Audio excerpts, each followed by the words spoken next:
Bonjour à tous, Claudia Rabetsfou Elisabeth. Je suis sortante de la promotion FANAMBI de 2010. Je suis une épouse, mère de 2 enfants. Présidente fondatrice de l'ADI ISCAM.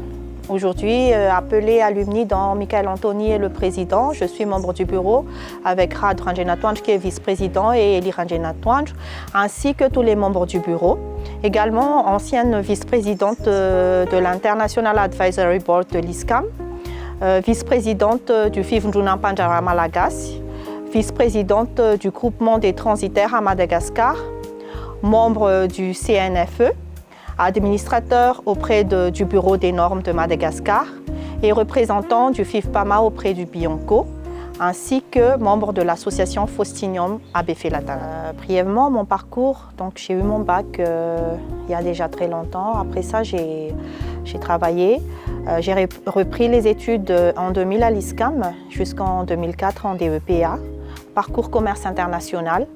Après, j'ai continué avec l'ISCAM en 2010 en parcours marketing communication en partenariat avec Savoie.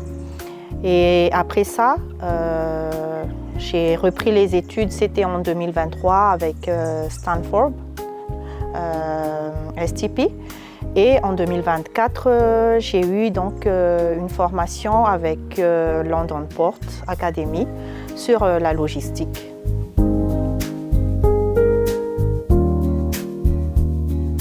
Alors, aujourd'hui, je remercie le bon Dieu et toutes les personnes qui ont permis, en fait, entre autres l'ISCAM, à arriver là où je suis, même si c'est encore en cours, le chemin.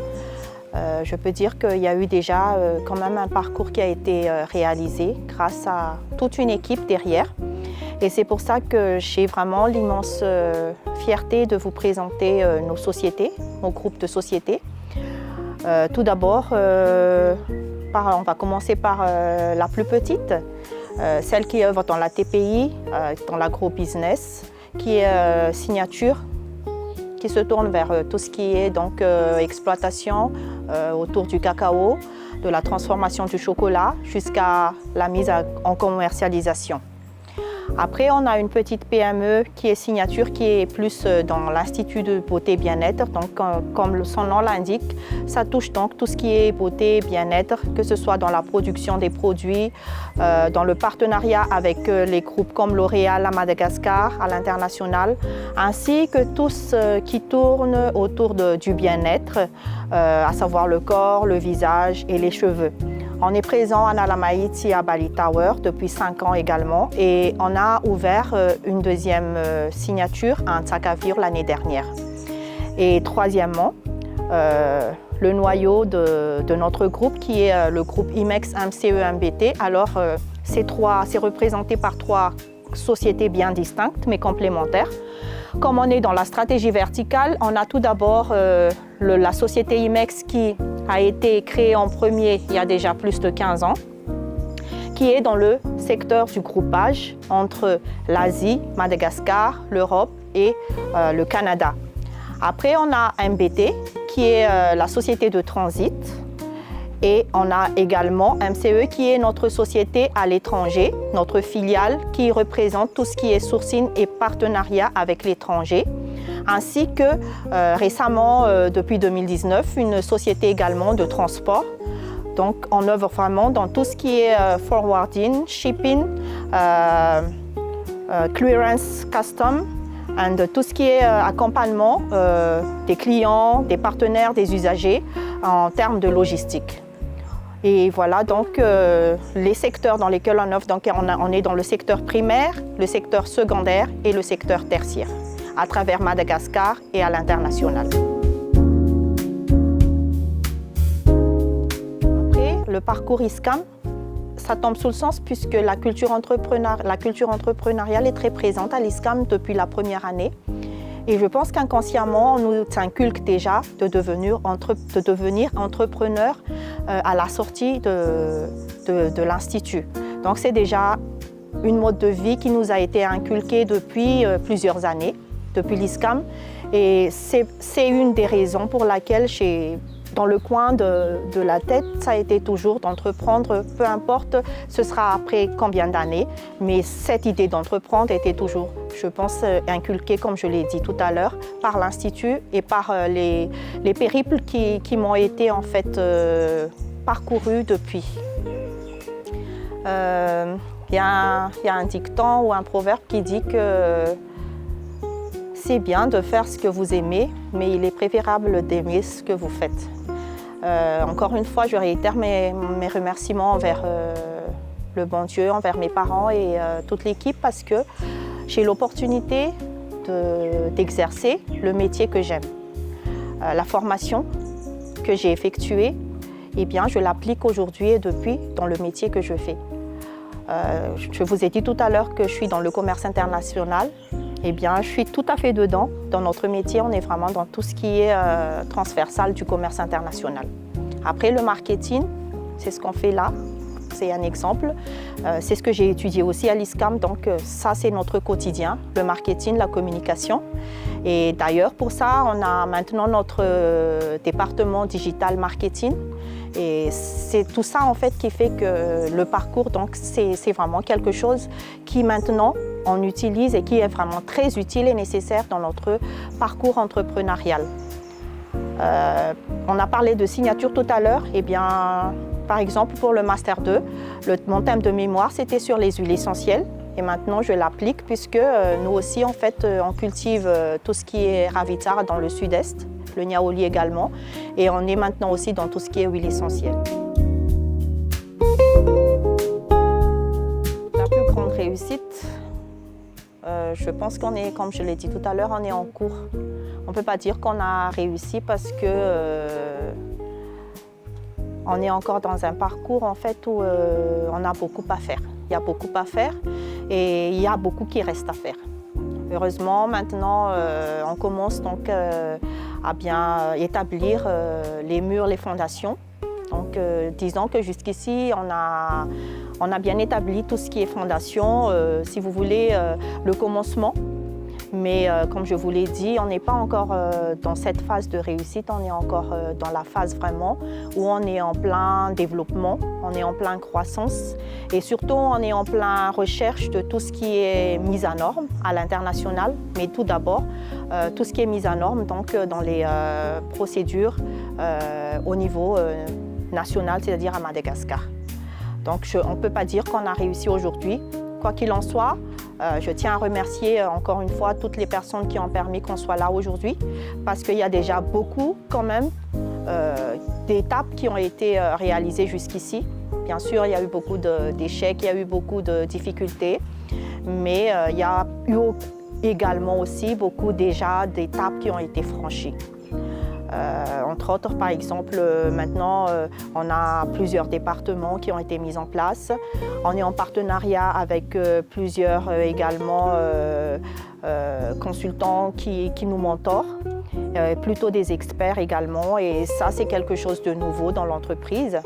Et là, on est en train de mettre en place tout ce qui est plateforme de normalisation. Donc, c'est pour ça que je ne parlerai pas de réussite, mais je parlerai plus d'étapes qui ont été franchies.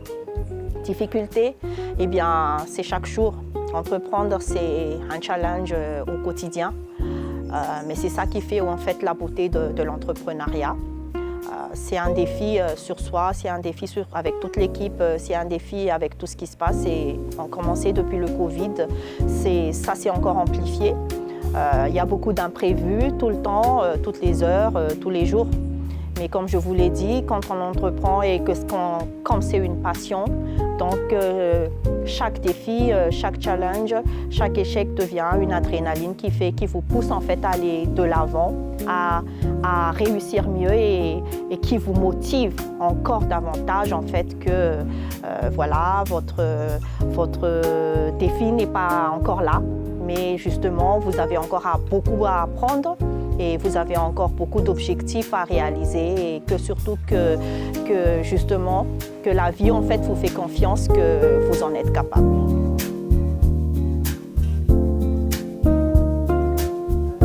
Les conseils, on n'en terminera pas jusqu'à demain matin, tellement il y en a. Et chaque personne, je pense, a son propre parcours qu'il faudrait respecter parce que tout entrepreneur conviendrait avec moi qu'entreprendre est vraiment chose pas assez facile, pas assez confortable, mais c'est ça toute la beauté de l'entrepreneuriat.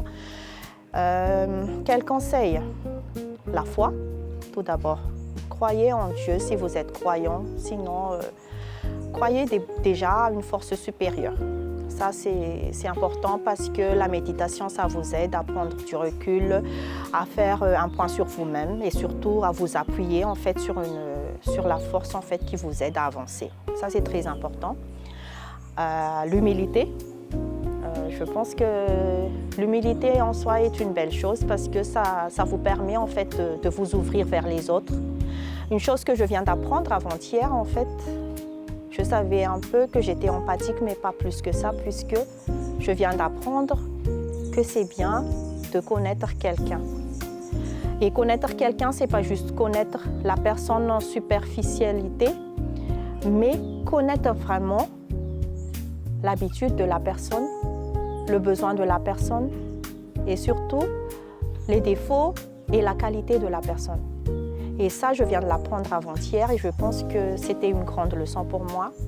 Et ça m'aide à éviter en fait de juger qui que ce soit. Ça, c'est la deuxième chose, l'humilité. Troisième chose, c'est toujours le soif d'apprendre. Apprendre, suivez toutes les formations qui existent. Je dis toujours, apprendre est une opportunité parce qu'il y a des personnes qui voudraient apprendre mais qui ne peuvent pas pour plusieurs raisons. Donc si on vous donne l'opportunité d'apprendre ou de se former, prenez-le vraiment comme une grande opportunité. Apprendre de tout le monde parce que personne ne peut se prévaloir de tout connaître. Et apprendre des gens qui sont justement très différents de soi parce que nul n'est parfait, mais on est dans la quête de cette perfection. Et vous ne pouvez pas apprendre avec des personnes que vous pensiez être pareilles que vous, mais plutôt par des personnes qui sont peut-être éventuellement différentes de vous ou pas, mais qui vous complètent. Donc je pense que ce sont vraiment les trois conseils que je donnerai aux futurs étudiants. Et puis, je ne dirais pas futurs entrepreneurs, parce que comme on l'a dit au tout départ tout à l'heure, qu'est-ce qui m'a motivée à entreprendre? C'est la culture d'entreprise qu'on a à l'ISCAM. Donc, cette culture, cultivez-le dès la première année. Entreprenez dès la première année. Ça peut être des petits projets en groupe, ça peut être par vos exposés, ça peut être des petits boulots qu'on a toujours fait pendant les week-ends, pendant les jours où vous ne travaillez pas, vous n'étudiez pas. Faites des stages gratuits. C'est ça déjà entreprendre. C'est tout ça qui va vous forger, qui va vous former et qui va vous appuyer en fait dans votre futur entrepreneuriat.